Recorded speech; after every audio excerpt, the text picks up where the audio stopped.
तो liberalisation, privatisation, globalisation का discussion हमने कर लिया समाप्त। हमें पता चल गया कि क्या है एल, क्या है पी, क्या है जी, यानी कि लिबरलाइजेशन, प्राइवेटाइजेशन, ग्लोबलाइजेशन, ये तो हो गया।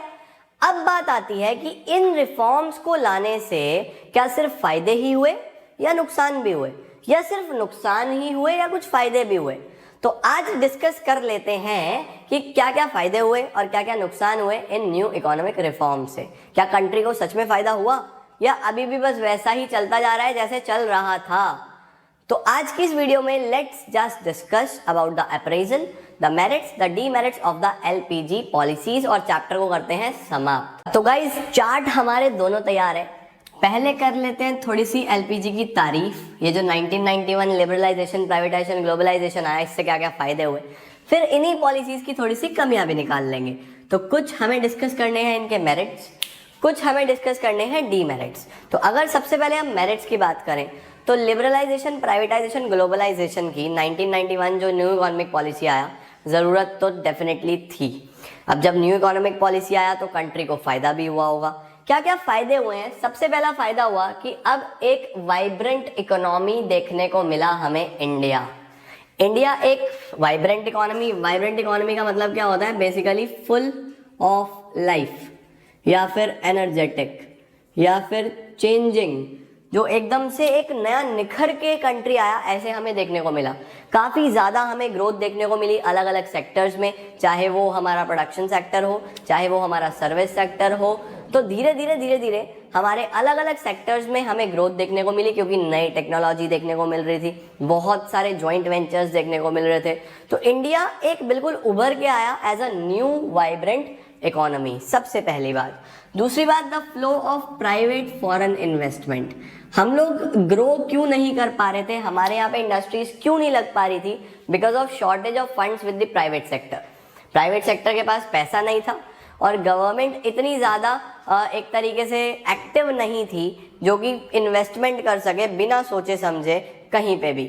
हर इंडस्ट्री में इन्वेस्टमेंट कर पाए सरकार, ये भी पॉसिबल नहीं था। Although government was giving it's best, सरकार ने अपना पूरा जोर लगाया, पूरी कोशिश करी कि किस तरीके से हम डेवलपमेंट को आगे ला सकें, बट स्टिल इतनी ज़्यादा फंड्स अवेलेबल नहीं थे कि हमें ग्रोथ मिल सके।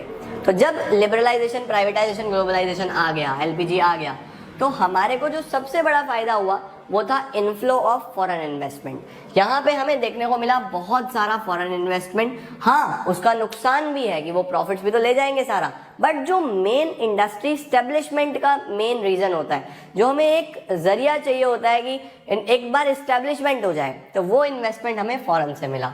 उसके बाद स्टिमुलेंट टू इंडस्ट्रियल प्रोडक्शन। अब जब इंडस्ट्री सेट हो गई, बहुत सारा पैसा आ गया, तो हमारे इंडस्ट्रियल प्रोडक्शन को काफ़ी पुश मिला, काफ़ी ग्रोथ मिला। It was a stimulant. LPG act as a stimulant. Stimulant का मतलब क्या होता है? एक ऐसा फैक्टर जो कि ग्रोथ को पुश करे, आगे लेके जाए। तो it acts as a stimulant to industrial production. काफ़ी ज़्यादा इंडस्ट्रियल प्रोडक्शन होने लगा, एम्प्लॉयमेंट जनरेट होने लगा, लोगों को काम मिलने लगा। तो ओवरऑल काफ़ी अच्छे हमारे लिए ये पॉलिसीज काम कर रही थी। तो it acts as a stimulant. तो सबसे पहले वाइब्रेंट इकोनॉमी, पैसा आया, इंडस्ट्रियल ग्रोथ हुई। इसके साथ साथ अब हम सिर्फ अपने लिए नहीं, हम लोग बफर स्टॉक, सरप्लस भी बना पा रहे थे। इतना प्रोडक्शन हो रहा था कि हम खुद तो कंज्यूम कर ही सकते हैं, इतना हमारा बड़ा कंट्री है, हम खुद तो प्रोडक्शन अपने लिए कर ही रहे हैं। उसके साथ साथ we are having surplus too, हमारे पास सरप्लस भी है। उस पॉइंट ऑफ टाइम पे हमारे पास सरप्लस था और हम बाहर भी एक्सपोर्ट कर पा रहे थे। हमारा एग्रीकल्चर बहुत ज़्यादा एक्सपोर्ट होता है, तो अल्टीमेटली हम एक्सपोर्ट भी कर रहे थे। अब जब हम एक्सपोर्ट करेंगे तो एक्सपोर्ट करने में हमारे पास बहुत सारा फॉरेन एक्सचेंज आएगा। ऑल्दो पहले हमारे पास फॉरेन एक्सचेंज का इनफ्लो बिल्कुल बंद हो गया था, क्योंकि ब्रिटिशर्स सारा रॉ मटेरियल ले गए थे, आपने पढ़ा, बहुत सारा एक्सप्लॉइटेशन, और वहाँ से कौन से गुड्स ले आए थे? अपने फाइनल गुड्स। तो हमारे गुड्स की तो कोई डिमांड ही नहीं थी। लेकिन जब एलपीजी आया 1991 के बाद, तो हमने बहुत सारे नए चेंजेस करे, शिफ्ट्स करे, अपने प्रोडक्शन पैटर्न चेंज करे, नई नई इंडस्ट्रीज लगी, नई नई टेक्नोलॉजी आने लगी। तो उससे हमने काफ़ी अच्छा प्रोडक्शन करा, जिसको अब हम एक्सपोर्ट भी कर रहे थे। तो हमारे पास बहुत सारा फॉरेन एक्सचेंज इंक्रीज हुआ कंपैरेटिवली देन प्रीवियस ईयर्स। उसके बाद recognition of India as an emerging economic power. जब इतना ग्रोथ देखने को मिला, डेवलपमेंट देखने को मिला, एक्सपोर्ट्स होने लगे कंट्री से, कंट्री में एम्प्लॉयमेंट जनरेट होने लगा, बाहर से इन्वेस्टमेंट आने लगा, तो पूरे वर्ल्ड में चर्चा होने लगी कि हाँ भाई भारत भी एक बहुत बढ़िया देश है और आने वाले टाइम में सबको हिला के रख देगा ऐसा देश है।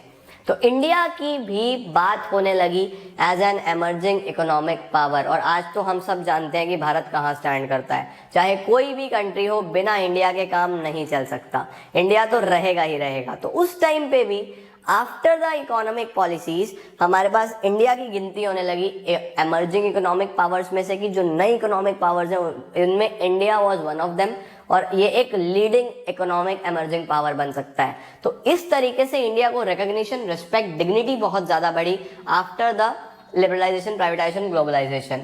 Secondly, a check on inflation.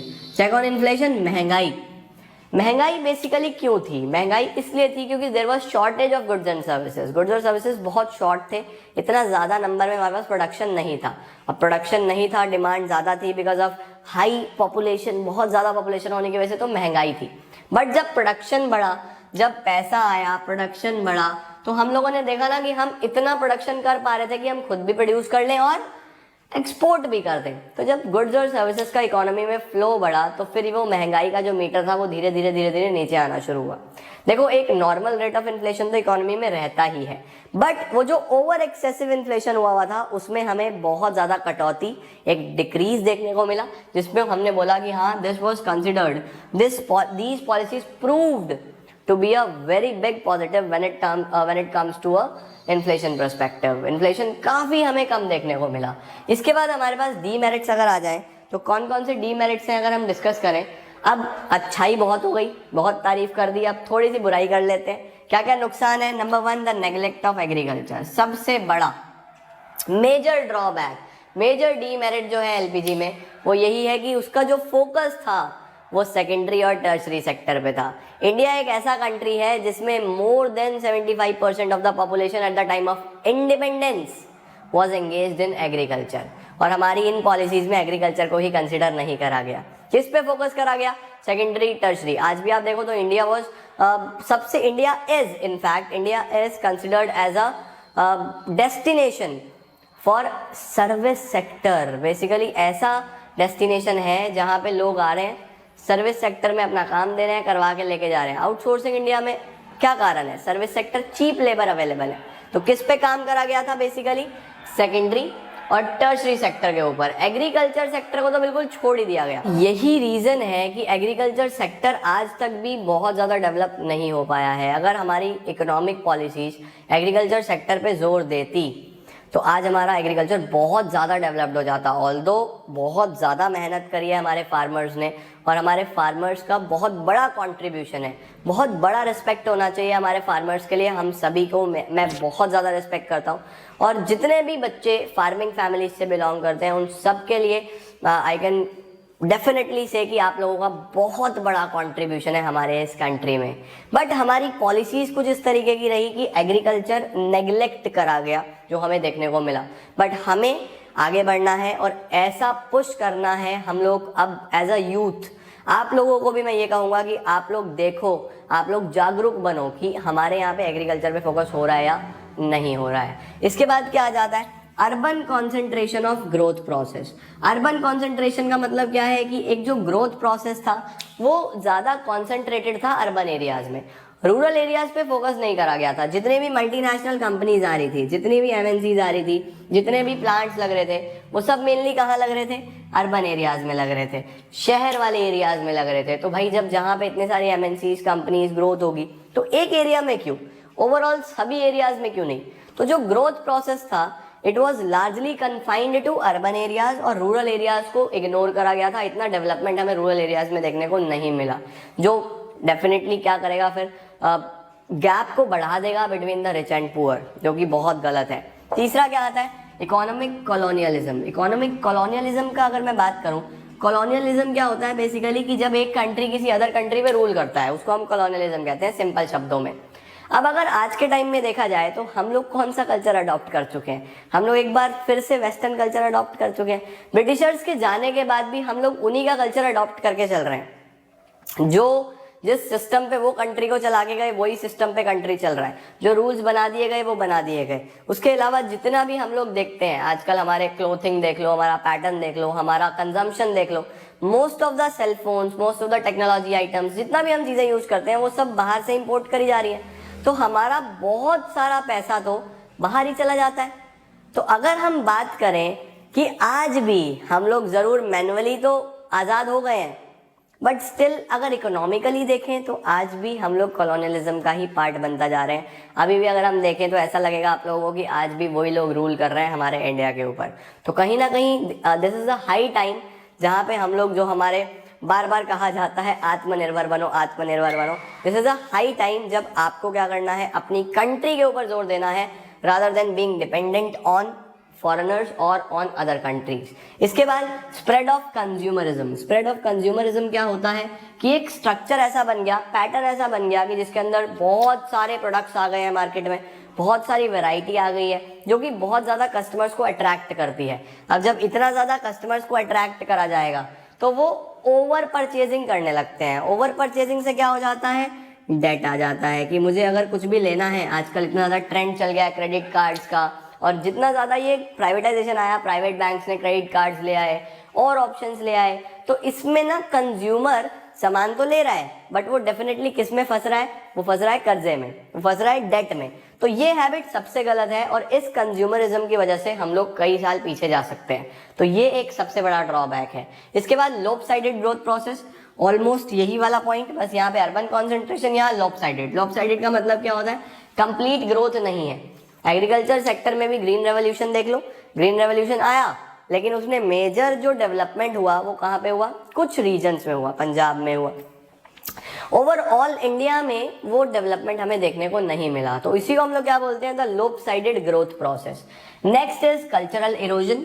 Cultural erosion का मतलब क्या है कि जो हमारी भारतीय संस्कृति थी, जो हमारा कल्चर था, जो हमारे बड़े गुरु, जो हमारे बड़े कह के गए थे, जिस तरीके से उन्होंने हमारे कंट्री के लिए लड़ाई लड़ी है, हम वो सारी चीज़ें भूलते जा रहे हैं।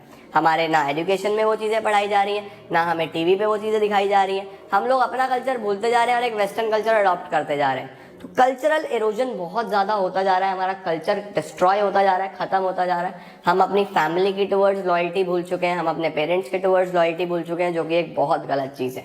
तो ये भी एक बहुत बड़ा ड्रॉबैक है, डीमेरिट है ऑफ द LPG पॉलिसीज़।